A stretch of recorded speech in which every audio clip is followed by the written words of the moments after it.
brought to you by Nova शुद्ध घी। जब जब खाए दिल खुश हो जाए, सदियों का नोवा शुद्ध देसी घी, सपना स्वस्थ भारत का। I love घी। तो आदाब, नमस्कार, गुड इवनिंग, सत श्री अकाल। एक बार फिर आप तमाम लोगों का स्वागत है क्राइम तक की कहानी के इस एपिसोड में। उम्मीद है पूरी फैमिली अच्छी होगी, अपना और अपनों का ख्याल रख रही होगी।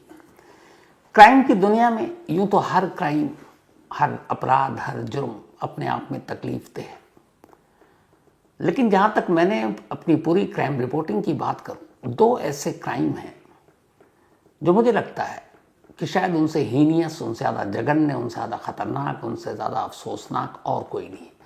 यूं तो मर्डर भी है, बहुत सारी चीज़ें हैं, लेकिन सिर्फ जान लेना सिर्फ खतरनाक सबसे क्राइम नहीं हो सकता है। क्योंकि मैंने बहुत सारे ऐसी केस स्टडी देखी, ऐसे विक्टिम से मिला। दो केस ऐसे हैं क्राइम में जो झकझोर कर रख देते हैं। एक है रेप और दूसरा है एसिड अटैक। जो रेप विक्टिम होती हैं, लड़कियां या महिलाएं, उनके साथ रेप एक बार होता है, लेकिन जब तक वो जिंदा रहती हैं, हर रोज वो जीती हैं, हर रोज वो मरती हैं। जब तक उन्हें मौत नहीं आए, उस खौफनाक यादों को वो भुला नहीं पाती हैं। एक कत्ल होता है, मर्डर होता है, इंसान एक बार में मर गया, सारी तकलीफ खत्म। लेकिन एक रेप विक्टिम उस गम के साथ, उस नफरत के साथ हर रोज जीती है, हर रोज मरती है। और दूसरा क्राइम है एसिड अटैक। आमतौर पर एसिड अटैक के ज़्यादातर केस लड़कियों पर ही होते हैं। कोई नाकाम आशिक, एक तरफा इश्क में कोई पड़ा हुआ, या फिर किसी और दुश्मनी के चलते उसे नुकसान पहुंचाना है लेकिन उसकी जान नहीं लेनी है, तो उसके चेहरे पर तेज़ाब फेंक देता है ताकि उसकी शक्ल बिगड़ जाए, उसकी सूरत बदसूरत हो जाए और फिर वो उसी के सहारे पूरी ज़िंदगी जी। अब एक एसिड विक्टिम, ऐसे न जाने कितने एसिड विक्टिम से मैं मिला हूँ, जो फिर जिन्होंने कभी आईना नहीं देखा, क्योंकि वो खुद को देखकर डर जाती हैं। ऐसी बहुत सारी एसिड विक्टिम को भी देखा जो उसके बावजूद अपने पैरों पर खड़ी हुई, लड़ी और समाज में अपना एक मकाम बनाया। लेकिन फिर भी एसिड अटैक और रेप ऐसे दो केसेस हैं जो मेरी नज़र में, इनसे बुरा कुछ हो ही नहीं सकता। हमारे देश में हर साल एसिड अटैक के लगभग 200 से 300 केसेस होते हैं, और इन 200 से 300 केसेस के ज़्यादातर जो शिकार होती हैं वो लड़कियां ही होती हैं। हमारे देश का कानून ये कहता है कि अगर किसी ने एसिड अटैक के ज़रिए किसी लड़की को या महिला को नुकसान पहुंचाया है तो उसके लिए मैक्सिमम पनिशमेंट 10 साल से लेकर उम्र कैद तक है। 200 से 300 हर महीने लगभग 10 से 15 एसिड अटैक के केस होते हैं। आज जो मैं आपको कहानी सुनाने जा रहा हूं, ये सोच कर ही यकीन करना मुश्किल हो जाता है कि एक लड़की और उस लड़की का बाप क्या ऐसी संगीन गुनाह और ऐसे एक चीज़, एक एसिड अटैक जो आत्मा तक को झकझोर कर रख दे, उसको अपने फायदे के लिए किसी साजिश के तौर पर इस्तेमाल कर सकता है। इस कहानी में उस लड़की की बाइट भी सुनाऊंगा और फिर आपको सच्चाई भी बताऊंगा। ये कहानी दिल्ली की है, अभी पिछले संडे की कहानी है, और संडे का दिन था। दिल्ली में एक लड़की रहती है, और ये लड़की दिल्ली यूनिवर्सिटी में ही रानी लक्ष्मीबाई कॉलेज में सेकेंड ईयर की स्टूडेंट है। संडे को एक्स्ट्रा क्लासेस थी। ये लड़की सुबह घर से निकलती है, 10:50-52 का वक्त था, और जब कॉलेज जा रही थी, कॉलेज तक ये पहुंची और 200 मीटर दूर अचानक एक मोटरसाइकिल पर 3 लड़के आते हैं, और उनमें से एक के हाथ में बोतल था। वो बोतल लड़की की तरफ फेंकते हैं, उसके अंदर लिक्विड था। लड़की के हाथ में बैग था, वो बैग को आगे करती है, लड़के भाग जाते हैं, उस लड़की के दोनों हाथ झुलस जाते हैं। लेकिन खुशनसीबी ये थी कि लड़की का चेहरा बच गया। उस बोतल में तेजाब था, एसिड, और उन्होंने उस लड़की पर फेंका था। अब लड़की वहाँ शोर मचाती है, कुछ लोग आते हैं। इसके बाद लड़की को पहले पास के एक अस्पताल ले जाया जाता है, फिर इसके बाद उसे राम मनोहर लोहिया अस्पताल ले जाया जाता है। वहाँ इसका इलाज होता है, पुलिस को खबर मिलती है, पुलिस आती है, तफ्तीश शुरू करती है। सबसे पहले लड़की का बयान दर्ज किया जाता है, क्योंकि लड़की होश में थी, सिर्फ दोनों हाथ झुलसे थे। तो लड़की बताती कि वो अपने घर से निकली थी और कॉलेज से करीब 200 मीटर की दूरी पर वो एक ई रिक्शा से थी और ई रिक्शा से 200 मीटर पहले उतर गई और जब वो पैदल जा रही थी तभी अचानक एक मोटरसाइकिल पर 3 लोग आए और उन्होंने उस पर हमला किया और चले गए। पुलिस ने केस दर्ज किया। हर न्यूज़ चैनल की हेडलाइन ये खबर कि दिल्ली में एसिड अटैक, एक स्टूडेंट, दिल्ली यूनिवर्सिटी की स्टूडेंट पर 3 लोग दिन दहाड़े आकर तेजाब से हमला करते हैं। दिल्ली पुलिस को भी लेकर हाय तौबा मच गई कि कैसा लॉ एंड ऑर्डर है, कैसी कानून व्यवस्था है। अब इसी चौतरफा दबाव में दिल्ली पुलिस अपनी तफ्तीश शुरू करती है। सबसे पहले उस जगह पर पहुंचती है जहां पर लड़की के बयान के मुताबिक 3 लड़कों ने मोटरसाइकिल पर उस पर तेजाब फेंका था। जब वहां पुलिस पहुंचती है तो हैरान रह जाती है, इसलिए कि जिस जगह पर उस लड़की के बयान के हिसाब से तेजाब फेंका गया था वो एक थोड़ा सा सुनसान जगह और वहां कोई सीसीटीवी कैमरा नहीं। अब सीसीटीवी कैमरा हो तो आजकल तो वैसे ही हर केस सुलझ जाता है, लेकिन सीसीटीवी कैमरा नहीं है। पुलिस के सामने पहला चैलेंज ये है कि उन 3 लड़कों की शिनाख्त कैसे करें। लड़की हॉस्पिटल में है, इधर पुलिस की एक टीम क्राइम सीन पर है। आखिर जब सीसीटीवी कैमरा मिला नहीं, नाकामी हाथ लगी, तो पुलिस ने फिर लड़की से पूछा कि क्या उन लड़कों में से जिन्होंने 3 लड़के आपके बयान के हिसाब से मोटरसाइकिल पर सवार थे उनमें से आप किसी को जानती हैं? उस लड़की ने उनमें से एक का नाम लिया और कहा, हाँ, मैं उनमें से एक हमलावर को जानती हूँ और उसका नाम जितेंद्र है। जितेंद्र महीने भर पहले भी मेरा पीछा करता था और उसको लेकर बहस हुई थी और इसलिए मैं उसे जानती हूँ। और उसके साथ 2 और लड़के थे, ईशान और अरमान। लड़की ने जितेंद्र के साथ ये 2 और नाम लिए। उसने कहा कि जो मोटरसाइकिल पर सवार थे वो यही 3 लड़के थे। एक जितेंद्र जो महीने भर से उसका पीछा कर रहा था, उससे उसकी झड़प भी हुई थी, बहस भी हुई थी, और दूसरा उसके साथ जो 2 लड़के और थे, ईशान और अरमान थे। अब पुलिस के पास ये नाम तीनों के सीसीटीवी कैमरा था नहीं। पुलिस ने अब अपनी तरफ से तफ्तीश शुरू की जितेंद्र, ईशान और अरमान के बारे में। कुछ देर की मशक्कत के बाद ही चूंकि लड़की जितेंद्र को जानती थी, उसका घर का पता मिल गया।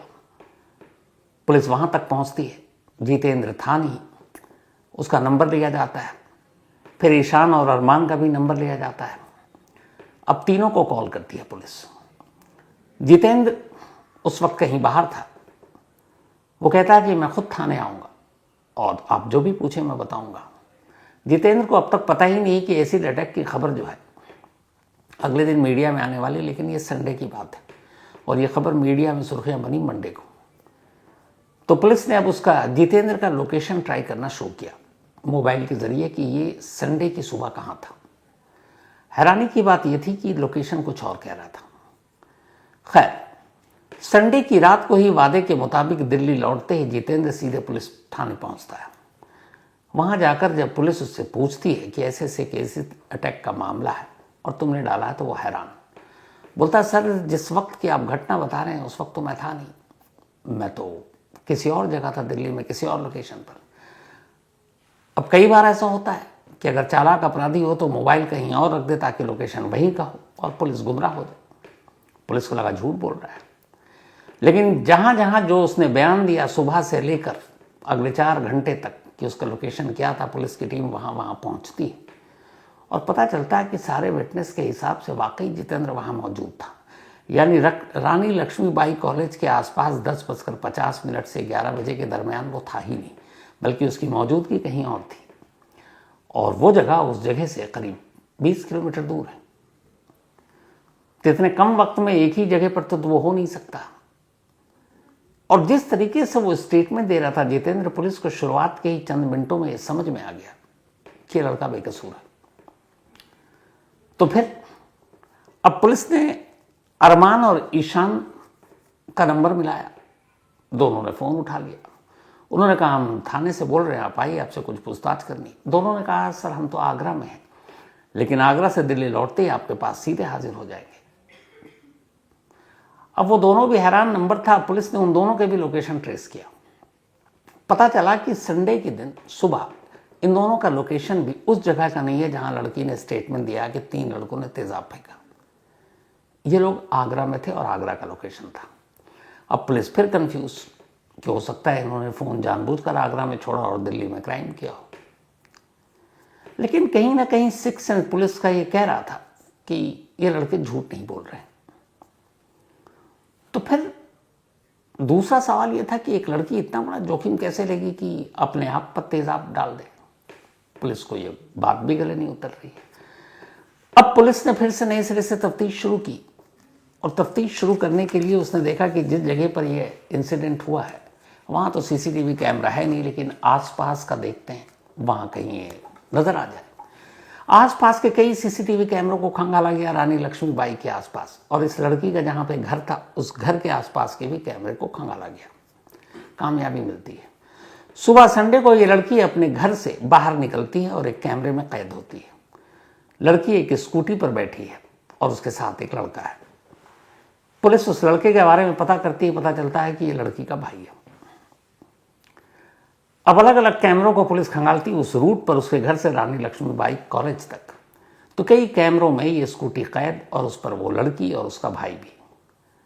लेकिन फिर कॉलेज से सिर्फ 200 मीटर पहले एक जगह स्कूटी रुकती है, लड़की उतर जाती है और उसका भाई स्कूटी मोड़कर अपने वापस घर पहुंच जाता है।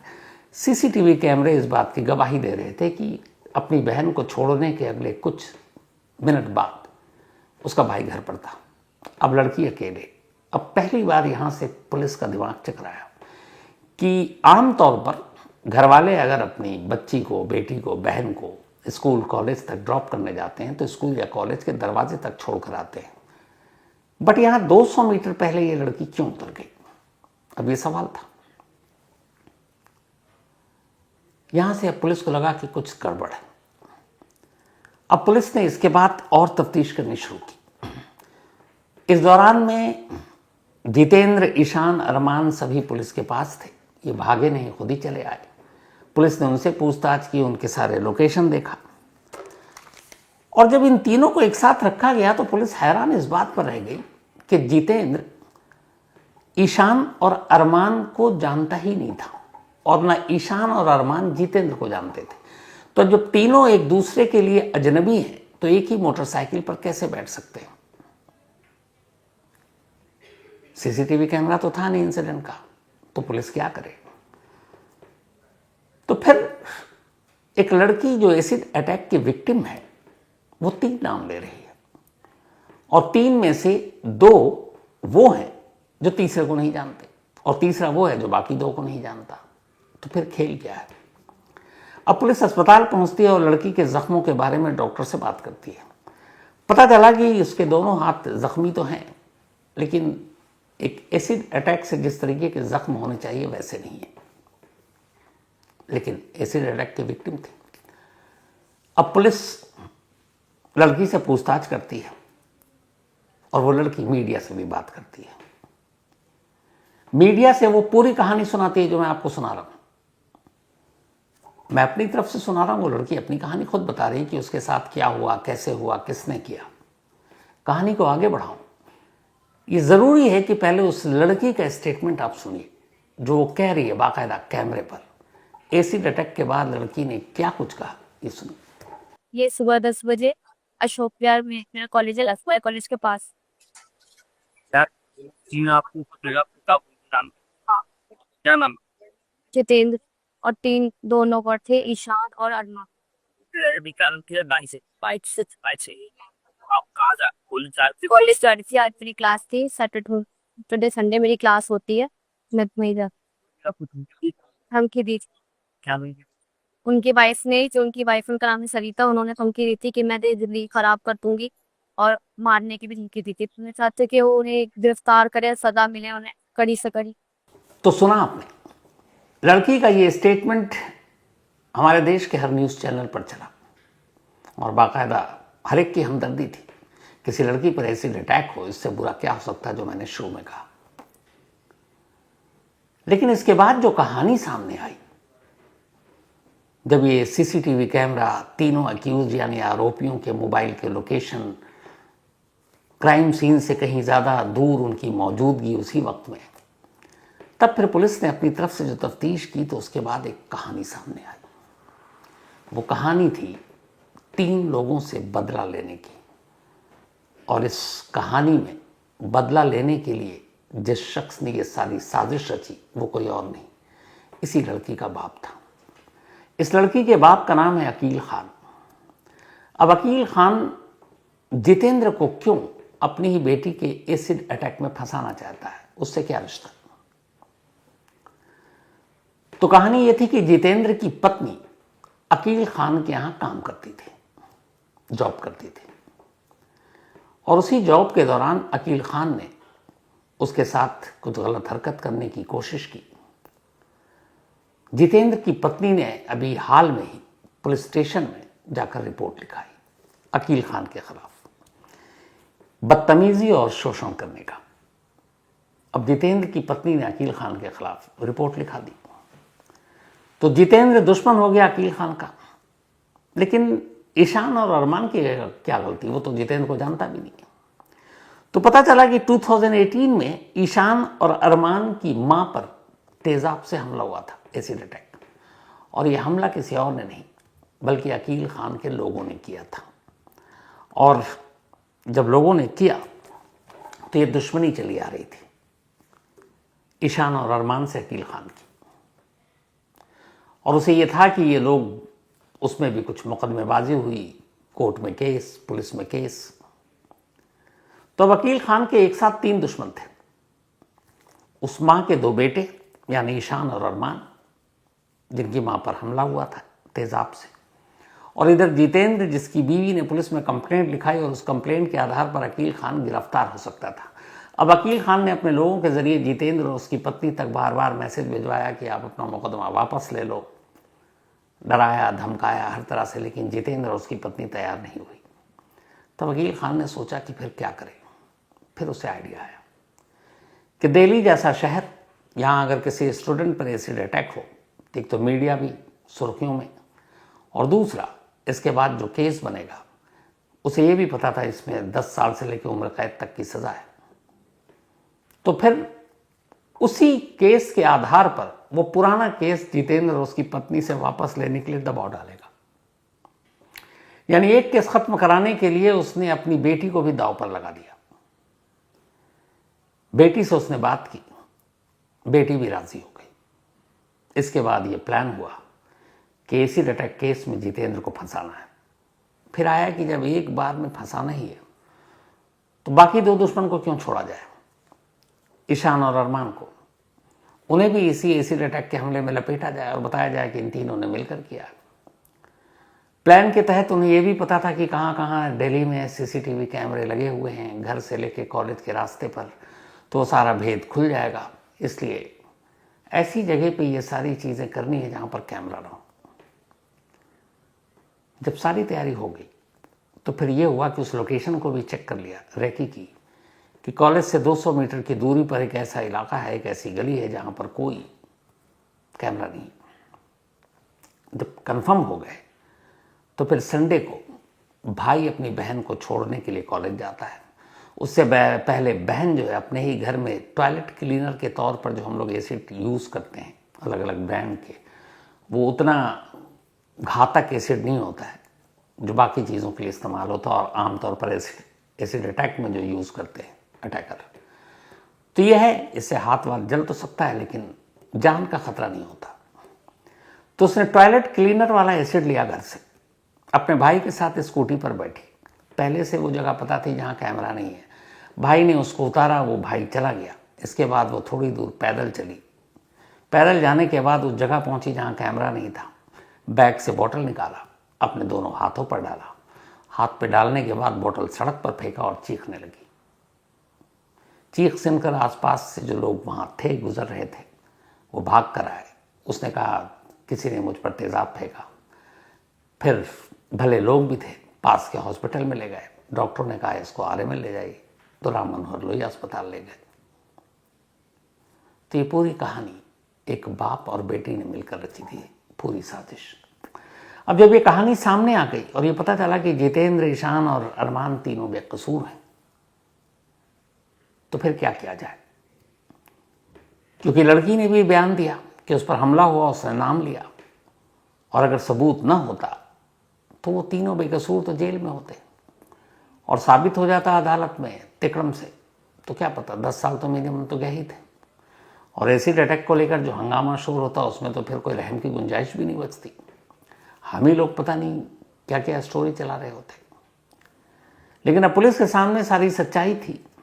पुलिस ने सबसे पहले अकील खान को गिरफ्तार किया, उस लड़की के पिता को, लेकिन उसे इस झूठे एसिड अटैक की साजिश रचने के इल्जाम में नहीं, बल्कि जितेंद्र की बीवी ने जो कंप्लेंट लिखा था तंग करने, यौन शोषण के लिए और बदतमीजी के लिए, उस एफआईआर के आधार पर अकील खान को गिरफ्तार किया।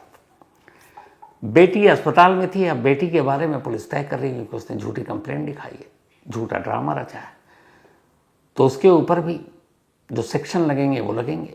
दिल्ली पुलिस अभी इस पर तय कर रही है, अदालत से विचार किया जा रहा है। तो अब उल्टा बाप तो अरेस्ट ही है, बेटी की भी गिरफ्तारी अब शायद हो जाए। अब आप सोचिए, जो मैंने शुरू में कहा था, एसिड अटैक जैसी खौफनाक, अफसोसनाक चीजें जिसने न मालूम कितनी महिलाओं और लड़कियों की जिंदगी बर्बाद कर दी। बाप तो बाप, बेटी को भी ये समझ में नहीं आया कि वो जो करने जा रही है वो क्या है, और एक झूठा सॉन्ग रचा, झूठा नाटक किया, सिर्फ इसलिए कि अपने दुश्मनों से बदला लिया जाए। कैसे कैसे लोग हैं इस दुनिया में और क्या क्या साजिशें बुनते हैं मालूम नहीं, लेकिन ये बेहद अफसोसनाक कहानी थी, खासतौर पर इसलिए कि एक बाप बेटी अगर मिलकर ऐसा सोचते हैं एक टीम बनकर, तो फिर किस पे भरोसा किया जाए और किस पे ना किया जाए। फिलहाल कहानी में इतना ही। अब आपसे मुलाकात होगी कल रात 9 बजे किसी नई कहानी के साथ। तब तक अपना और अपनों का ख्याल रखिएगा। Thank you very much.